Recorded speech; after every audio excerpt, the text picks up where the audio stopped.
अस्सलाम वालेकुम, I am Maria and welcome to MR K work Facebook and YouTube channel. कैसे हैं आप सब? अच्छा, आप सबसे मैं रिक्वेस्ट करूंगी कि मेरे चैनल को सब्सक्राइब कर दें। एमआर के वर्क पे जितनी वीडियोस देखते हैं वो लाइक भी कर दिया करें, अपने फ्रेंड से शेयर भी कर दिया करें और अपना फीडबैक भी दे दिया करें कमेंट सेक्शन में।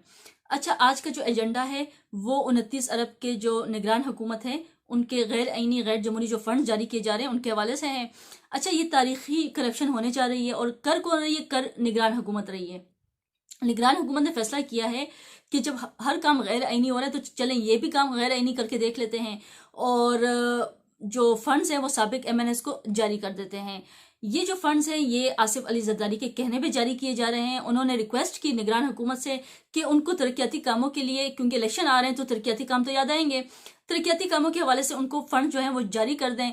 और इस हुकूमत ने बात मान ली, क्योंकि आसिफ अली जरदारी साहब ने कहा है तो उन्होंने ये बात मान ली और उन्होंने फंड जारी कर दिए। यहाँ पे जो है वो इलेक्शन कमीशन खैर सो रहा है या अभी तक उन्होंने कोई एक्शन नहीं लिया, क्योंकि उनको जब तक जगाया नहीं जाएगा तो उस तक वो एक्शन नहीं लेंगे। अच्छा, ये जो 29 अरब के जो फंड्स मांगे हैं, ये कहा जा रहा है कि जो फंड्स है, मैं आपको यहाँ पे मेंशन करूं कि 29 अरब के तरक्याती फंड जारी कर रही है। ये मेंबरान पार्लियामेंट की तरक्याती स्कीमों के लिए दिए जाएंगे। इसके लिए 24 रुकनी कमेटी बनाई गई है। वजीर मवासलात शाहिद अशरफ इसके सरबराह होंगे। इसमें 4 निगरान विफाकी वज़रा को शामिल किया गया है, 9 सेनेटर्स को शामिल किया गया है और इस कमेटी में सियासी जमातों को भी नुमाइंदगी दी जाएगी। ये फंड जारी किए गए, ये गैर आईनी में क्यों कह रही हूँ, उनको मैं करप्शन क्यों कह रही हूँ, इसलिए कह रही हूँ कि निगरान हुकूमत जब आती है तो उनसे ये राइट ले लिया जाता है। उनके पास ये राइट नहीं होता कि वो किसी भी किस्म के जो तरक्याती फंड्स हैं वो जारी करें या किसी स्कीम्स के ऊपर काम करें, ठीक है, तो उनसे वो ये राइट ले लिया जाता है। लेकिन इस मुल्क में हर तरह का गैर आईनी काम हो रहा है, गैर जमहूरी काम हो रहा है और वोटर को खरीदने के लिए इन लोगों ने जो है वो दिन रात एक कर दी है कि किस तरीके से वोटर को खरीदा जाए। अच्छा, ये फंड्स किस में तकसीम होंगे? ये फंड तकसीम होंगे पीपीपी में, ये फंड तकसीम होंगे पीएमएलएन में और इसी तरह इनकी कुछ इत्तेहादी जो इनके साथ है उन्हीं में ये फंड जो हैं वो उनको जारी किए जाएंगे। डेफिनेटली यहाँ पे पीटीआई जो है जिसको हटाने की बात की जा रही है, जिसको बैन करने की बात की जा रही है, उसको जो एमएनएस है उनको तो ये फंड जारी करेंगे नहीं तरक्याती कामों के लिए। अच्छा, ये फंड जो है ये जितने भी हलकों में हैं इनके एमएनएस उनको जारी कर देगी, वहां पे वो अपने प्रोजेक्ट स्टार्ट कर देंगे और इस तरह वो वोटर को आसानी से उनके वोट खरीद लेंगे। क्योंकि हमारे मुल्क में जब भी कोई प्रोजेक्ट किया जाता है वो आवाम के फायदे के लिए तो होता नहीं है, वो तो अपने वोट के फायदे के लिए होता है, वो तो वोटर के अक्ल को दबाने के लिए होता है ताकि वो उनको इस जो प्रोजेक्ट्स है उनके तले उनकी अक्ल को दबा दें, उनके वोट को दबा दें ताकि वो जो है वो इनको ही वोट कास्ट करेंगे, जो उनके लिए प्रोजेक्ट्स करेंगे, उनकी लालच देंगे उनको कि हम आपके लिए प्रोजेक्ट्स कर रहे हैं, जो कि इस तरह अमूमन होता नहीं है। मैंने आपको मेंशन किया कि इस तरह नहीं होता।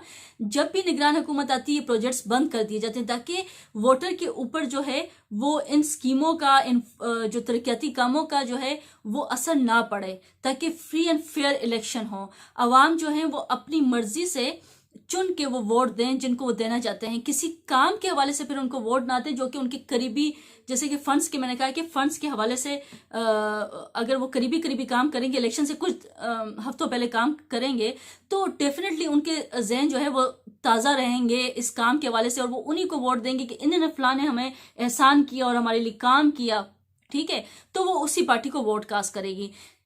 अच्छा, अब ये आप जो इलेक्शन कमीशन है यहाँ पे वो टोटली सो रही है, उसने कोई इसके ऊपर एक्शन भी नहीं लिया।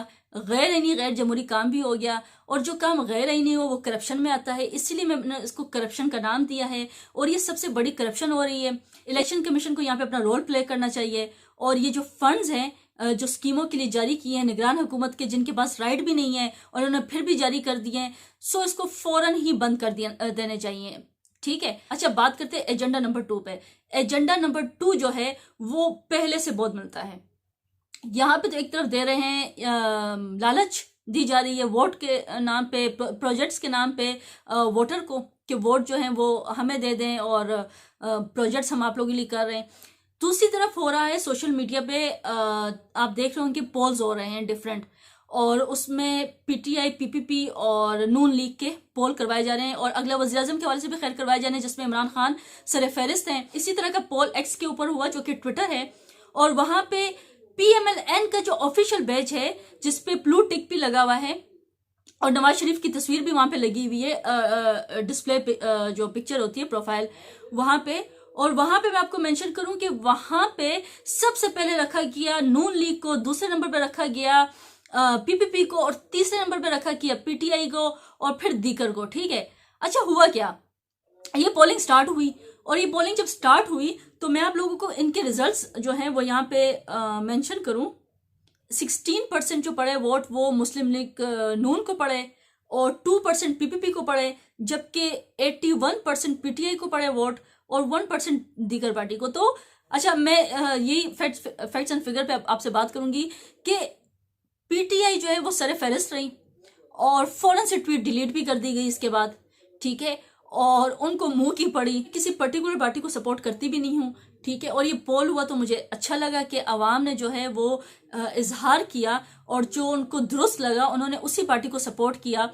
आप जितने भी तरक्याती फंड्स लें, जितने भी मंसूबे लें, आवाम फिर भी वोट कास्ट करेगी उन्हीं को जो उनको लगेगा कि ये राइट है। ठीक है, तो फंड्स वगैरह जारी करने से अवाम आपके गुलाम नहीं बन जाएगी, बल्कि उनके जो हैं वो जहन अब बन चुके हैं और वो सही को सही भी जानते हैं और गलत को गलत भी जानते हैं। तो इस व्लॉग का एंड यहीं पे करूंगी कि जो राइट पे होता है वही जीतता है, वही दिलों पे राज करता है।